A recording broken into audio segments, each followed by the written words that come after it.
Good morning, good afternoon, good evening, or as we like to say here at Shady Acres Woodshop, howdy!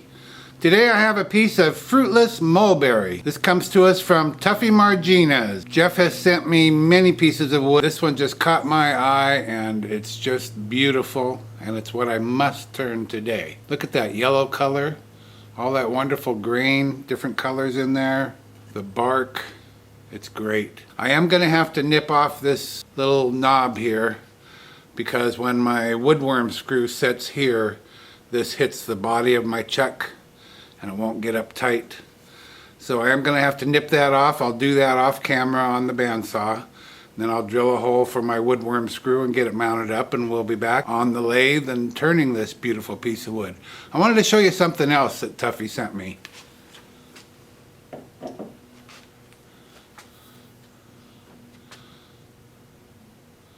It's a walking stick, and it's made of holly, from a holly branch. Got a copper pipe here at the end, rubber tip, and on this end Jeff put a Walking Liberty $50 from my birth year. How cool is that? Surrounded by a brass ring. I mean, that is really nice. Thank you, Jeff. This is so wonderful. When I first received this, the first thing I did, besides being amazed at it, was I looked all over for it. I just searched. I figured his initials must be on here somewhere. So I searched and I searched, and I couldn't find his initials. And then I thought, aha, I bet he put them under the rubber tip. So I pulled that rubber tip off, and what's this?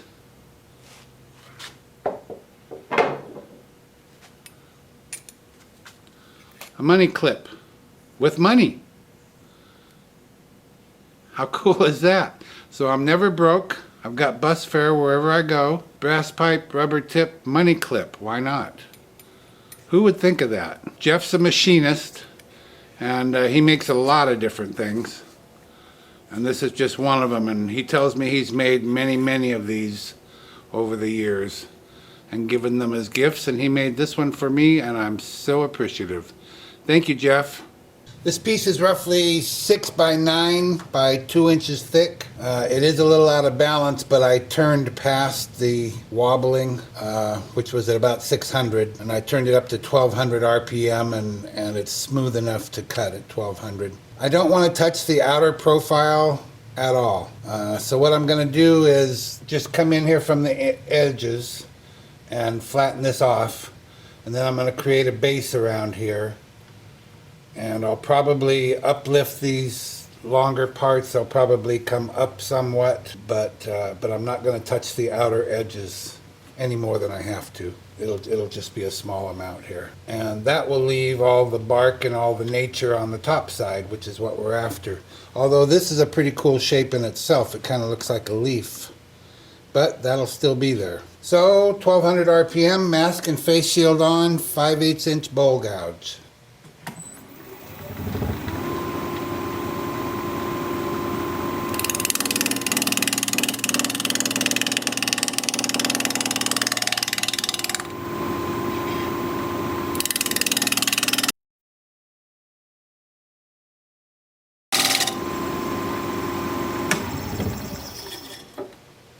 Now I just want to do a little bit of shear scraping out here. So I've realigned my tool rest so that I can get a little closer. I'll put my gouge up on the side like this, almost closed. This is open, this is closed. Just so it barely clears the top wing, and we'll let the bottom wing do the shear scraping.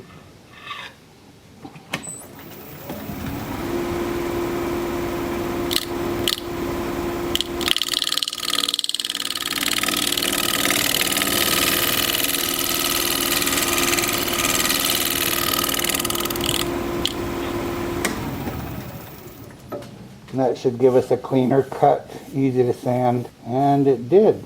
So now I need to work on so this will be our foot, our base for it to set on. Now I need to clear out some material inside of that to create that little base.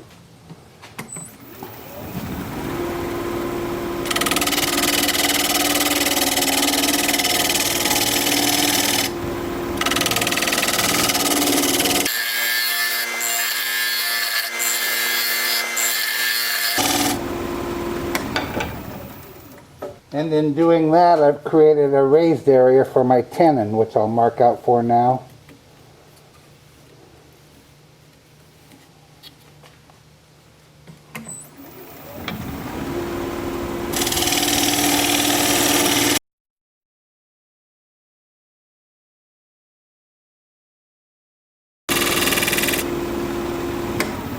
This wood is very hard. I had a hard time screwing it on the woodworm screw. I really had to push. Then I'm going to raise my tool rest a little bit and use a different tool. I'm going to use this diamond point tool to create flat sides on the tenon.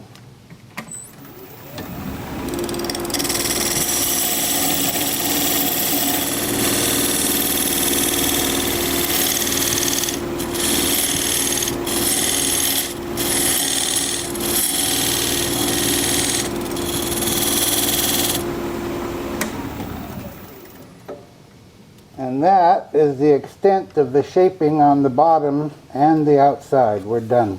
Time for sanding. I'm going to start the sanding with my Sandoflex, mostly sanding these areas along here because they are sharp. And I think I'm going to have to get my fingers in here in a little while, and I don't want to get cut, so I'm going to sand that.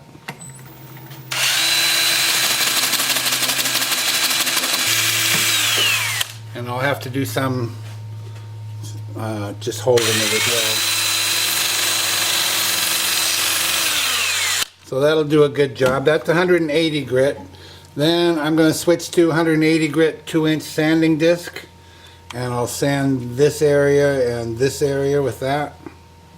We'll start in reverse.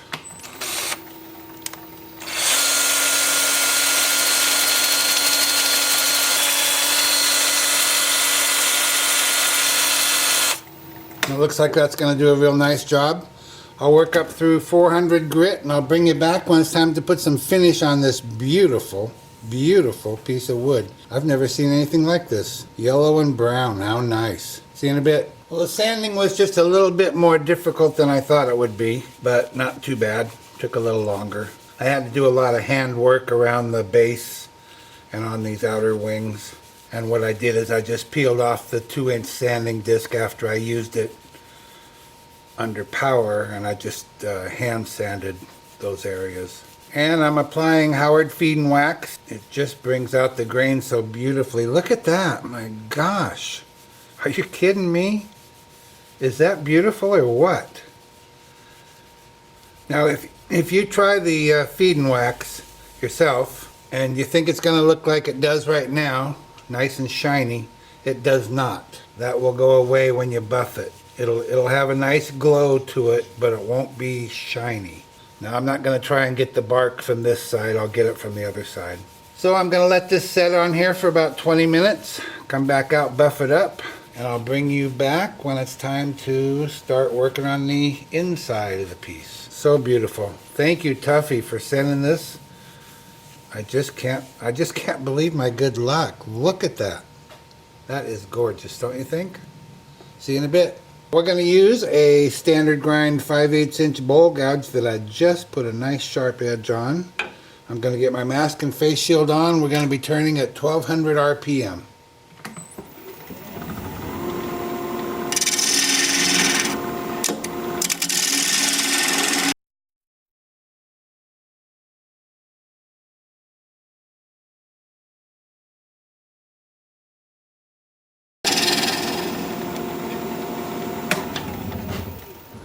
I'm going to check my thickness.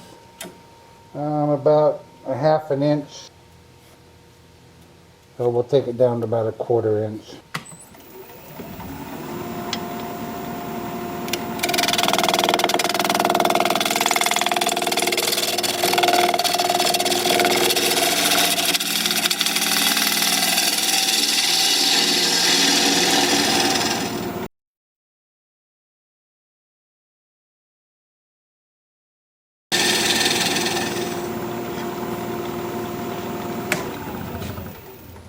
Yep, maybe even a little less than a 1/4, maybe 3/16 of an inch. All right, let me put a fresh edge on my negative rake scraper and we'll scrape. Well, actually it feels like I got an edge already. We'll try it, see what it's like.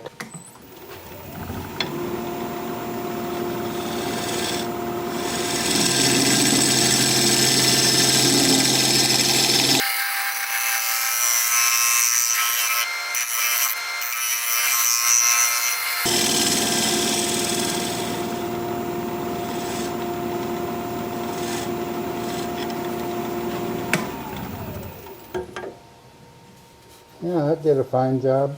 Well, shoot, that was just about too fast. I was having a good time. Speaking of time for sanding. So once again, I'll start the sanding with my Sandoflex, and now I can sand the bark and these odd areas a little better than I could before.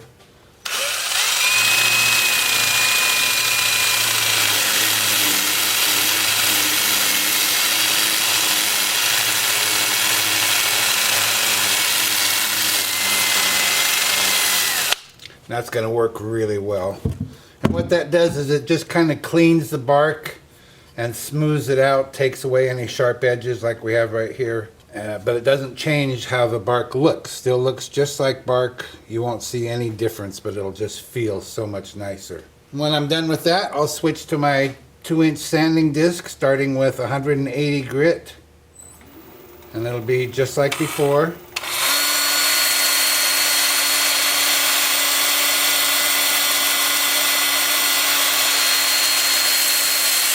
And that doesn't look like that's going to cause any problems. That's good.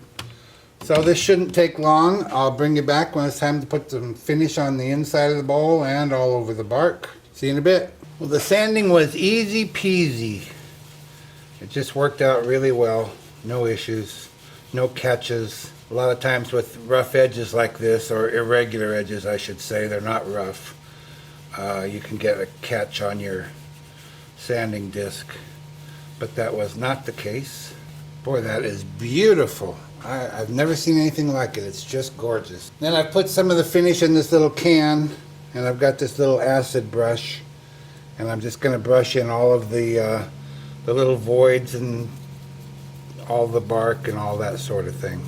And then the way I'll get it out of here after it's dry for 20 minutes or so, I'll rotate the piece slowly on the lathe and use compressed air to blow it out of all these holes and voids and cracks and crevices. And then I will take a clean toothbrush and buff all of those areas. This is just going to look great once the finish is all on here.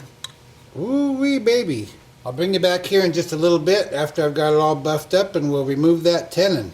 See you in a bit. I'm so excited for this piece. I've mounted a block of wood up in my chuck. It's got a non-slip surface on it. I'm just going to slip the bowl over that and bring up my tailstock. I still have the center hole there for reference. Apply a little pressure, bring up the tool rest, spin it up and hold my thumb over here against the tenon and see if it hits equally all the way around, and it sure does. I'm going to turn the speed up to about 600 RPM. And I'm going to take a 3/8 inch standard grind bowl gouge and begin to removing the tenon.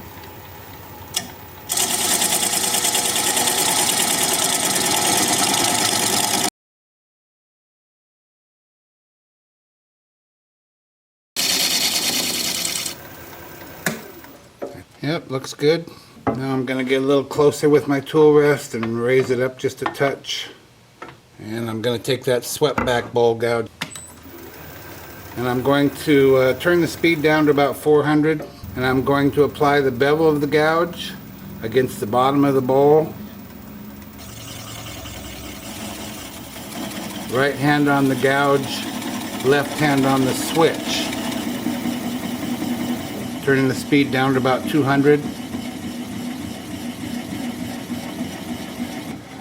It's like there's a knot right there or something.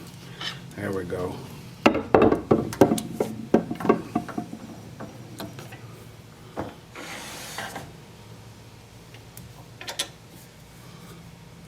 Yeah, there's a knot there.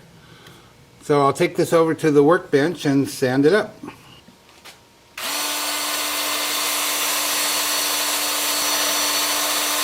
Isn't that just beautiful? Look at that. Yellow, brown, and black. I don't think it gets much better than this. There's the bottom all finished up. It's Fruitless Mulberry, but I didn't have room enough in the lighter color wood to get all of the fruitless part in there, so I just put mulberry. But I think this is just gorgeous myself. I sure hope you do. Look at that, 2 branches coming off of there.